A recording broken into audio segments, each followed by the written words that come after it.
We hear a lot of discussions about the modern education system,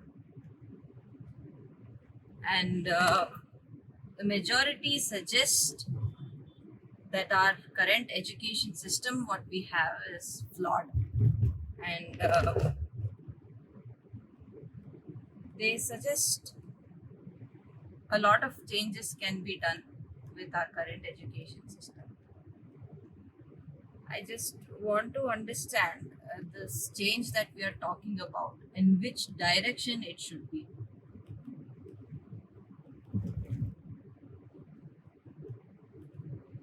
The education system is very successful in the modern day.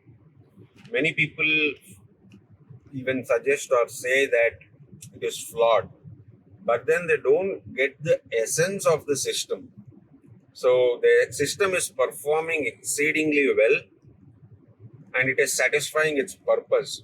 So you should first understand what the purpose of the system is. The purpose of the system is not to transmit a lot of knowledge and skill, though that happens. Mostly human beings are born without the set of behavioral skills necessary for a laborer or a man at work. So this the modern system started with the growth of industries and they needed training. So people were paid to attend those training programs. Later on, people had to pay for the same programs. And then the system was extended to childhood as well because behavioral training has to happen from a very young age. So the system is doing exceedingly well in making people behave in the exact nature that they should behave so that the elite can run their businesses, the politicians can run their show, and the system stays intact. Without that behavioral training on this large scale, we cannot have a global civilization. We could not even have a country level civilization without that.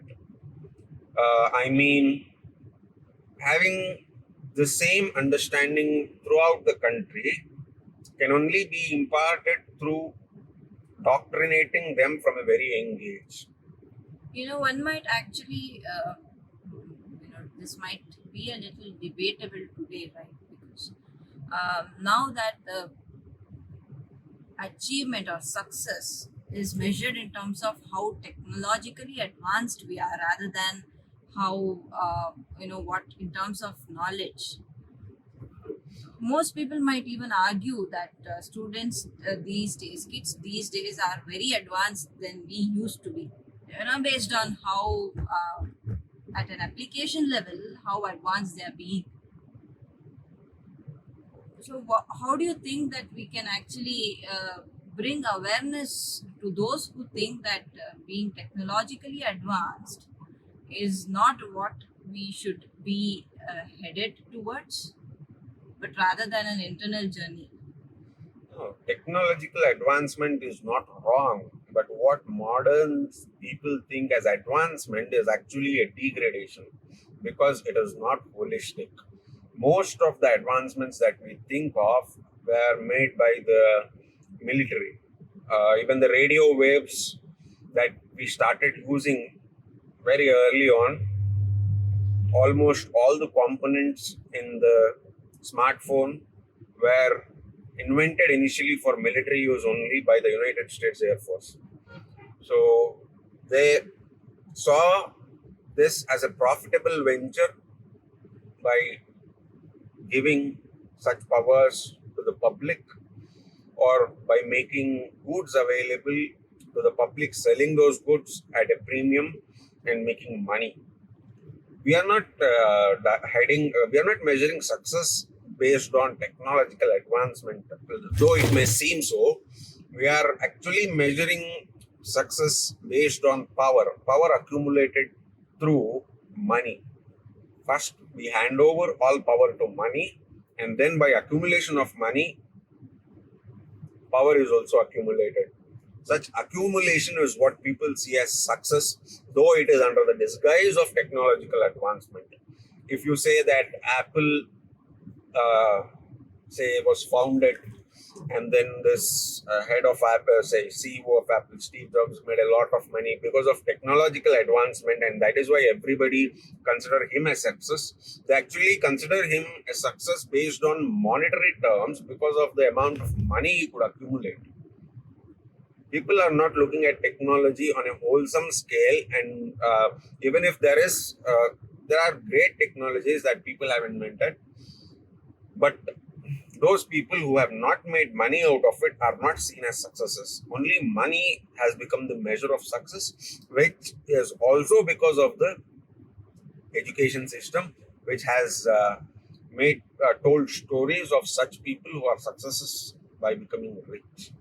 So the system is creating a narrative where people look for riches and divert themselves from their family traditions, lose their traditions, and work in the name of an employer. Or even if somebody starts a firm, it becomes almost impossible to run that without the help of an investor, where the investor, again, investors or the largest shareholders are those who already have money, and they only will continue to become rich.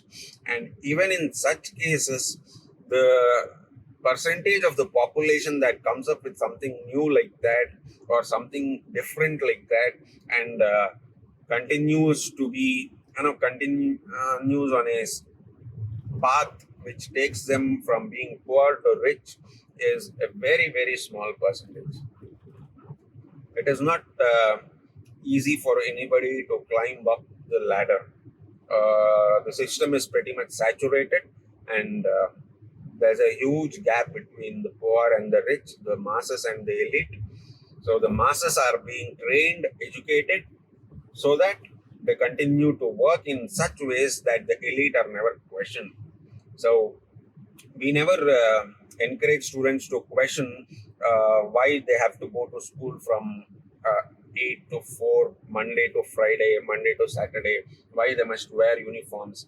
And after practicing all this for quite a long time throughout their school life, they actually see getting into employment as a relief, because the rules are not so strict there. So they don't have to be at 8 sharp.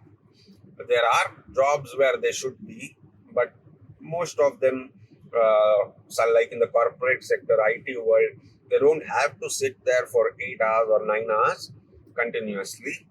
And they feel this as a sigh of relief, and think of this, and it is psychologically tuned already to feel that pleasure when you have that freedom, and they think that they've done something, so they are happy with it because they got that freedom back.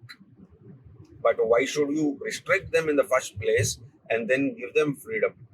That is because only then the companies that are making good amount of money can act like well wishers, can stand in a position of offering this workforce some kind of freedom.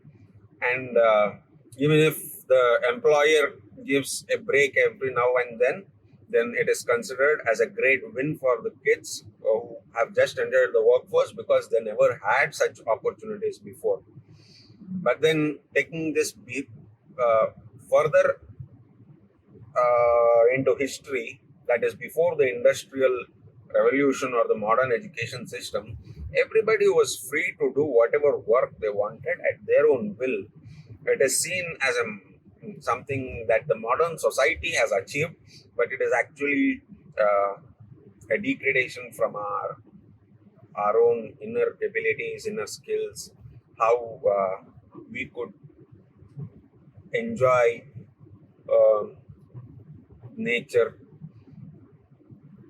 and this degradation can again be felt if you are left back into nature. You will see this as a big surprise. Just try living for a week like you would have lived if you were born in the 16th century, 15th century, in a village with the farm amidst trees, fishing.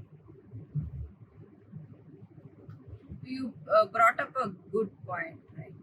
Questioning, we never question, or we are in the schools, we are trained not to question. And it's a I think it's a very big problem today. We are doing a lot of things blindly, starting from our day. We brush our teeth, we use a paste, and we never know, we never ask what has been put into that. We never actually go back and just read the chemicals in that. There are so many chemicals in our toothpaste, and we never even go back and see what actually it is, or if it is having any health impact. And it continues throughout the day, right? Now the biggest problem is, how do we imbibe this into our children today? How do we imbibe this into our very early education? It is not that questioning is completely ruled out, though there are schools that do not encourage questioning at all. There are many who encourage questioning, but you have to look at it on a different scale. Questioning in what sense? The frame is so limited for them to question.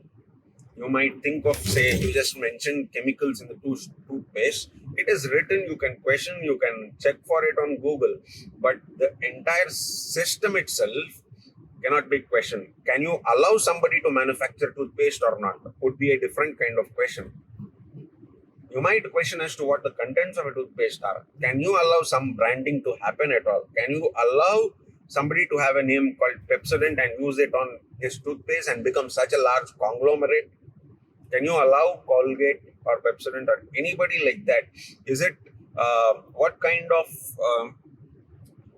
ethical impacts does allowing any corporation to grow so big, maybe the ITC? How can you allow brands to emerge? This branding is a modern phenomenon. Though there were people, it is not that these brands are producing exceptional products that nobody else can do. There are, say, if you go back more than some 300 years, there was nothing like branding. Even foods are branded today. So every town there would be, even there would be people who cooked it very special, but then that would not go beyond the town or a few towns surrounding. Letting people grow into corporations that are so large that that some are larger than certain countries too. They are more powerful than entire nations, is a big mistake. That people do not realize it. They think that is how it should be, but then the pinch of it is being felt by everyone. People are not questioning the very fundamental nature of the society at all. All these things are normalized at school. Such questioning happens almost nowhere. Maybe do you ask? You might ask a teacher when he's teaching physics a question on physics, but then would you ask something about the physical existence itself? You might ask, for example, you might take a concept and we'll see how I can show you how narrowed our questioning is. Mm, Maybe we are talking about energy. So people talk about kinetic energy, potential energy, all that at school, and they talk about the sources of energy, uh, nuclear power, wind power. All of them are being spoken of, coal power. But is there any student who would have asked, Why are we using other sources of energy that no other human used to use, and have people become so weak nowadays that they need additional sources of energy which nobody else used in the past? Are if people are using additional sources of energy that our ancients did not, that our forefathers did not, then it means that we don't have as much energy as our forefathers had. So we are supplementing it with additional energy, or we are offbeat. Our heads are not good. We are some kind of crackheads, and that is why we need to consume so much more energy. So such fundamental questions or about the behavior, about the normalized behavior, rarely come up.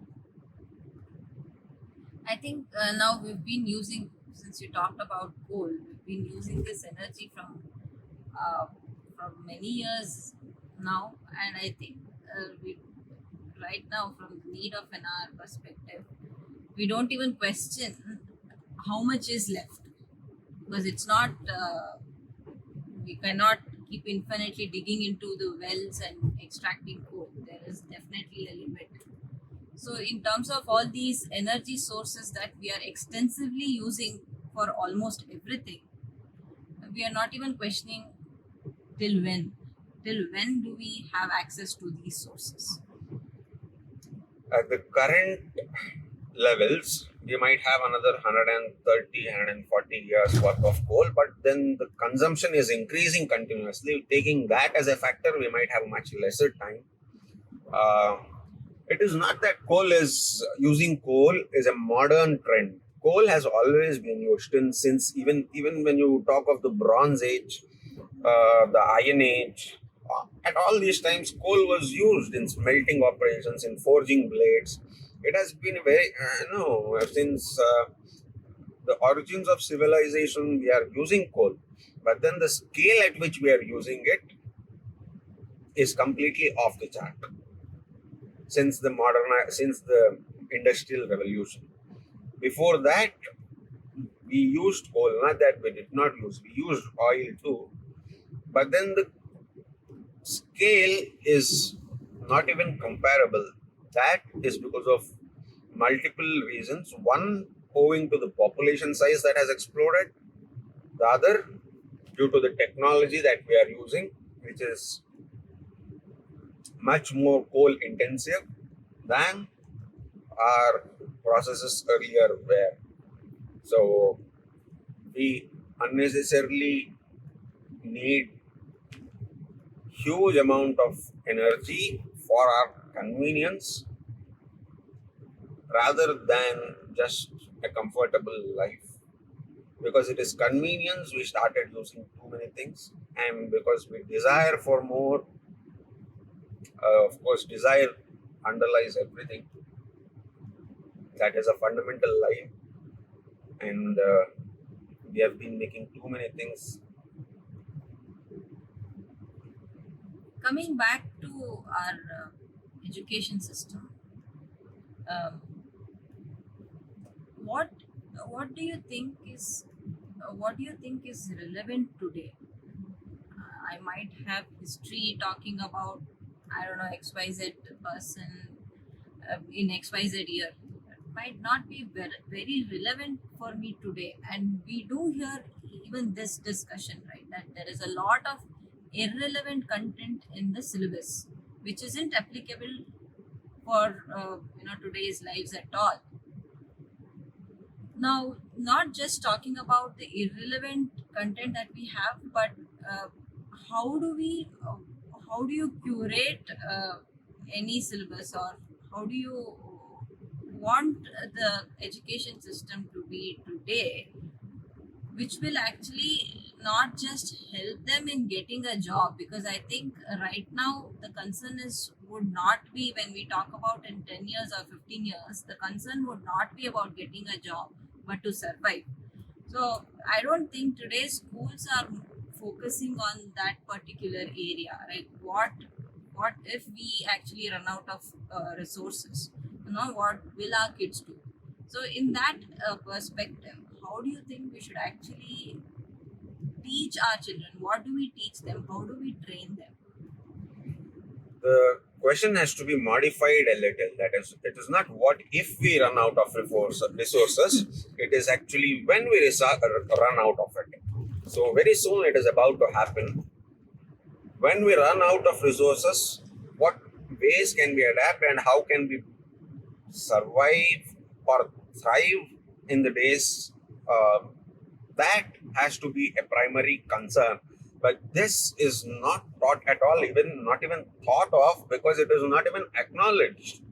So the fundamental direction in which we are going, the limitations we have are not even acknowledged, and people think of some kind of super intelligence that will run the system, artificial intelligence, robotics, all that will take precedent, and they are living in some kind of la la land or something. They are living in some kind of illusion that a superior technology that humans will invent, that has not even been invented, it is only in their imaginations, will solve all our problems. So this kind of fancy thinking is more or less expecting Jesus Christ to wave a hand and get rid of the entire human population from its troubles. That is not happening. Uh, or people think some advanced technology will eventually save them in every direction, but they rarely see that, that in every direction they are being hit so hard already, and so many people are suffering. If we have to design a content for the people that are about to survive, say, this is, I don't see this happening in reality, but then hypothetically, if you were to give me maybe 60 kids and then ask me, like, give me the freedom to design content as I wish to, so that they prepare themselves for a future, uh, the first thing that would be different from the modern education system that I would want to see with this batch is the variation. The variation that exists in nature and in normal life inculcated into their teaching too. It is not like you come at 8 and leave at 4. It is first start observing the changes, the rhythmic changes in nature, and learning has to be at an experiential or an observational level, though these terms are very widely used and rarely in practice. They must be allowed to come into the session as and when they will, and they can leave whenever they want, but knowledge should be imparted based upon their thirst. Like, the teacher should be present, and these 60 people should also be, say, this is a residential place where they are living. At any point of time, anything that anybody wants to ask can figure out where the teacher is, go request him to help out. Other than that, there should be nothing formally mandated and on a compulsory basis, like a scheme or subset of subjects that everybody should learn, but they should be provided with a library and resources, so that will only nourish their curiosity. They should be questioned and not taught. They should continuously be questioned right from a young age. You should ask them, why does the sun rise in the east, rather than telling them the sun rises in the east. When you ask them why does the sun rise in that direction only, then they will have to look up on reference material from whichever sources they can, and they should be able to answer.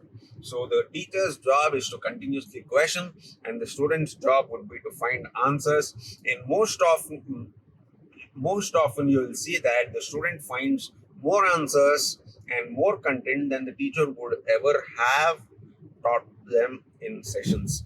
So such exploratory method of teaching should be observed, and then we should, through such questions only, trigger questions that no trigger their interest in survival, in what the modern society needs, how we must proceed, how they can brace for themselves, what kind of arts they must be learning, you must ask them, how would you defend yourself if I kick you?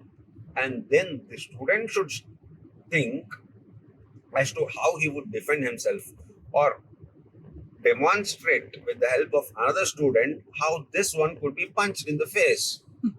And then this guy who got punched must go back and research onto all the ways in which you can avoid a punch.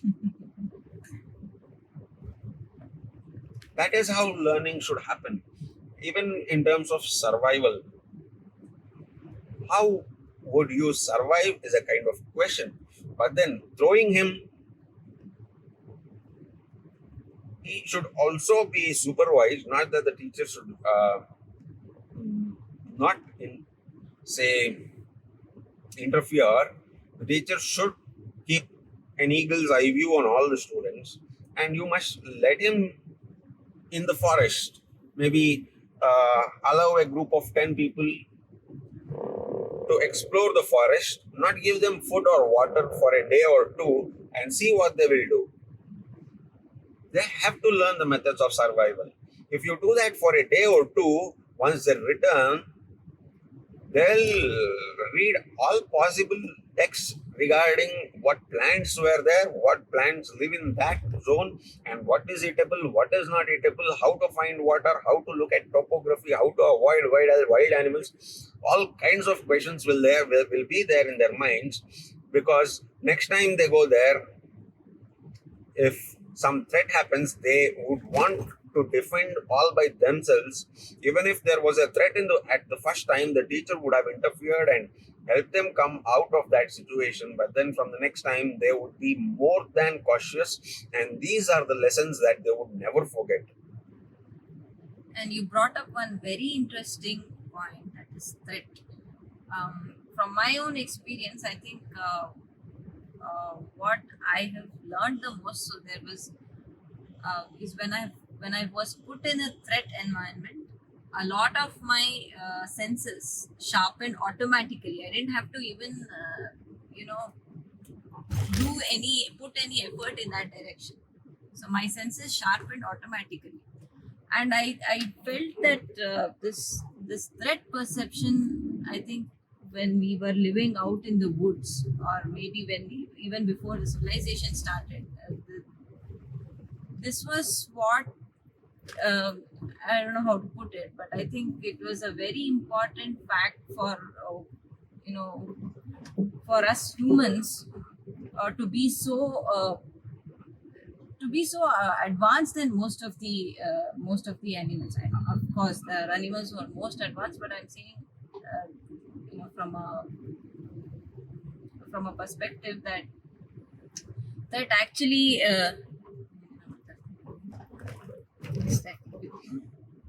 So it is that humans were able to outcompete other life forms and survive and even populate the entire planet, because they had keen sense of sight, primarily sight, very good hearing and smell. These senses are, it is not that a threat perception makes your nostrils any better, or your ears any better, or your eyes any better all of a sudden. But then the mind freezes because of the threat, and it will start observing these things very keenly. So it is your mind's ability to channelize all its energies in that direction which will make you much more sensitive. It is not that the organs you have became more sensitive, but it is your mind that is started paying attention to those organs more accurately. That is about threat perception. Another thing is, when there is a threat, naturally your senses start performing better because of another reason, that is the survival instinct. So, since you have to survive and there might be a threat, or you actually see a threat, then your senses start performing to their best possible degree, so you can survive. That survival instinct will trigger a complete response from the brain, and that is why you feel that your senses have started functioning better. Such experiential education, we rarely introduce threats into the environment today for kids learning because they are taught to abide by the rules, and abiding by the rules will not pose a threat to them. And even corporations later want them to abide by the fundamental rules, and when they abide by them, they are given a lot of privilege by the society, and they rarely come across any threats, if at all any, and their lifespan is completed in that manner itself. And they have very little exposure, or they have never felt how, they have never heard anything truly or smelt anything truly. They have never recognized the true potential of their nose or their brain or their sight. Mm, this will not help in the long run, because it is essential for people to create a culture where students are capable of surviving the threats that will be upon them. And it is high time. It's already late, if you ask me. We should have already been training people to see what challenges are coming. So, students should actually be given a training course on migration. So, they should be given a training course which will teach them how to go to new places, how to leave their home and go to new places in the event of a fire, in the event of a storm, in the event of a political crisis. They must be ready to move from their place to another place and not feel the trauma that comes from surprise effect of these incidents. When it happens as a surprise, it will leave a long lasting trauma. But if they are trained for it, they will not have that kind of trauma and also easily adapt. In fact, we should teach Northern African students. They should have been taught from long ago in South America, in all these places, not just there, almost everywhere across the globe. We should teach them how they must leave their home, and they should also have workshops where they say create something like a game, like we have war games. In the event of a conflict, how do you fight the enemy? You play it out and check. And similarly, in the event of a migration becoming necessary for you, how do you migrate? Where do you migrate? What do you know? How can you communicate? Where do you get your essentials from? How will governments treat you? What are the possible ways in which governments can treat you? And if you can survive somewhere close by, where exactly it is? All this should be played out in real time, and they should have done a workshop like this almost every year, because at any point of and because with every passing year the situation keeps changing, and at any point of time they will have to throw down, drop everything they have, and leave their place. That was very interesting. Now, while you were talking about it, about threat perception or conducting workshops like this, the thought that came to my mind is how today parents are being overprotective. And being overprotective, we think that is safeguarding our children, or that is love. But now this ideology, whatever we you just talked about introducing in schools, I think the, before we do that, we'll have to uh, we need to change the mindset of parents, or who are the decision makers of that particular kid. Now, because now this is a very if you have to if at a very young age, if you're trying to teach something to someone, it's a different story. But to adults, if you are trying to convince them with something that they are not ready to accept. Adults must, we need realization from the adults. It is not that we have to teach them, they have to realize that they are only facilitating the demise of their kid eventually. They are not helping them in any way by protecting them now. and the kid finally one fine day collapsing completely uh, will make him feel far more miserable, because the surprise element will take away all his capacity, whatever small capacity he has also to survive. The surprise itself is extremely threatening. So once this realization happens to the parent and he's ready to accept that, only will this change be possible. I'm not telling that every parent will accept it, but there are people who will accept, who already know that such uh, dire future scenarios are most likely to occur, and they are expecting it also. The very researchers who do all this ecological research or climate research or political research, any of them, all the top people know that this is coming to their doorstep. And when it comes, we'll see what happens. We'll try our best till then to protect our child, is the mentality right now. But then that will not protect the child at all. Those who realize this and start giving different tasks that will help the child be capable of evading such situations are actually doing some good to the humanity as well, because such children are the future of humanity. Those who overprotect them will actually lose their own progeny to the coming collapse. So nobody who is protected will be able to survive the coming collapse. Those who are prepared for it have a chance of survival. Once this realization happens in the minds of elders, they will make sure, if they are thoughtful enough, that this kind of training is fundamental. Of course, there are people who will realize this, and because of them, human race will survive for longer than it actually should, based on current scenario. Doing a reality check here. How long do you think we have? It is not like there's one prime day where everything will go haywire. It's like a ball rolling down the hill, and it will only accelerate with time. This system is already rolling down the hill, so the collapse can already be seen in various segments, various areas across the globe, and it will only come to each person's doorstep by the day. It's only getting closer and closer and closer.